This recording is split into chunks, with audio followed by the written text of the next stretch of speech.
Right now, somewhere in the world, someone is lying in bed at 2 a.m., eyes locked onto their phone screen, scrolling through TikTok or Instagram, not because they have something important to read, not because they actually know the people who are fighting, just because there is drama, a scandal, some gossip, and a part of their brain operating below the level of conscious thought made a decision before they even realized there was a decision to make. That person is going to feel slightly guilty about it. Maybe they'll ask themselves why their head is so empty, or why they're wasting time on trash instead of reading a book or sleeping. Maybe they'll scroll past an educational post later and feel the particular brand of low level shame that has become one of the defining experiences of being alive in the modern world. Here is what nobody tells them: they're not brain rotted, they're not shallow, they're not failing at anything. They're doing exactly what 2 million years of human evolution built them to do.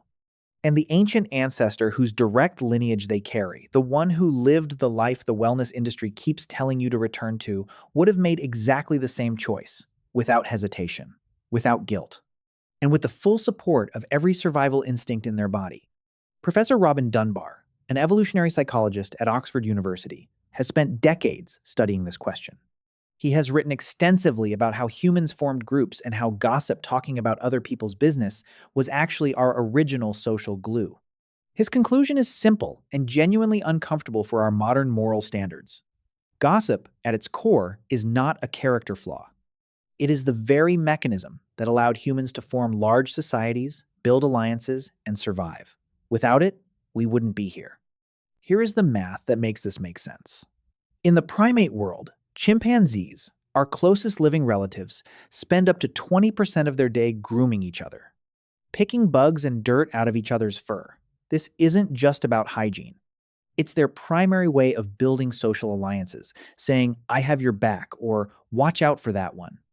But there is a physical limit to this. Once a primate group grows larger than about 50 individuals, there simply isn't enough time in a 1-2 hour active day to groom everyone physically. As human groups began to expand millions of years ago, physical grooming became impossible to scale. Evolution stepped in and solved the problem by giving us language. Gossip, as Dunbar explains, is the exact equivalent of physical grooming, just vocalized. Instead of spending hours picking bugs off one person, we can use our voices to groom several people at once. I can sit with you for 10 minutes and tell you who is trustworthy, who is a traitor, who is angry with whom, and whose social status has just dropped. In a prehistoric tribe of about 150 people, the famous Dunbar's number tracking tribe drama wasn't entertainment.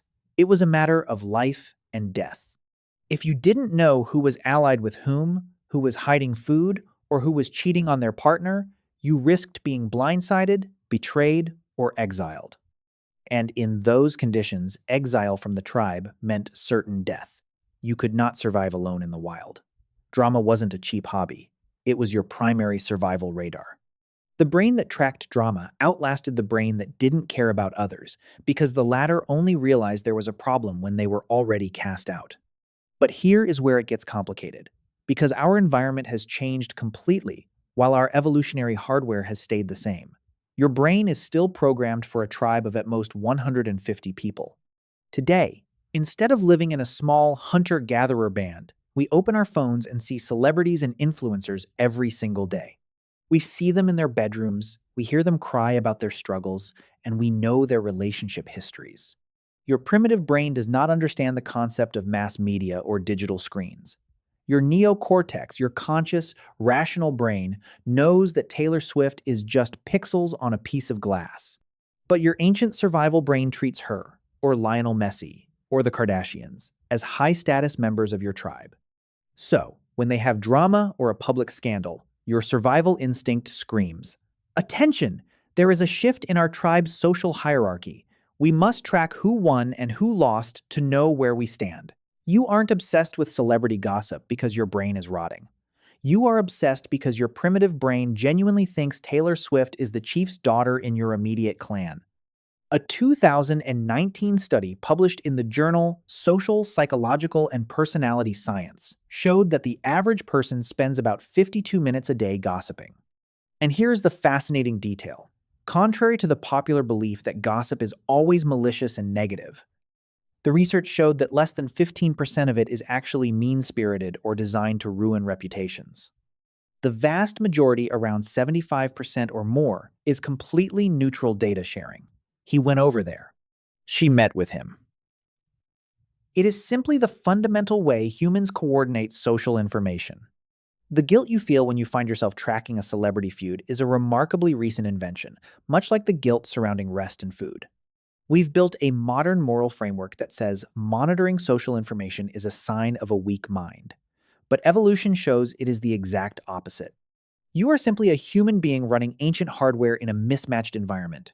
The next time you find yourself caught up in some drama, drop the moral judgment.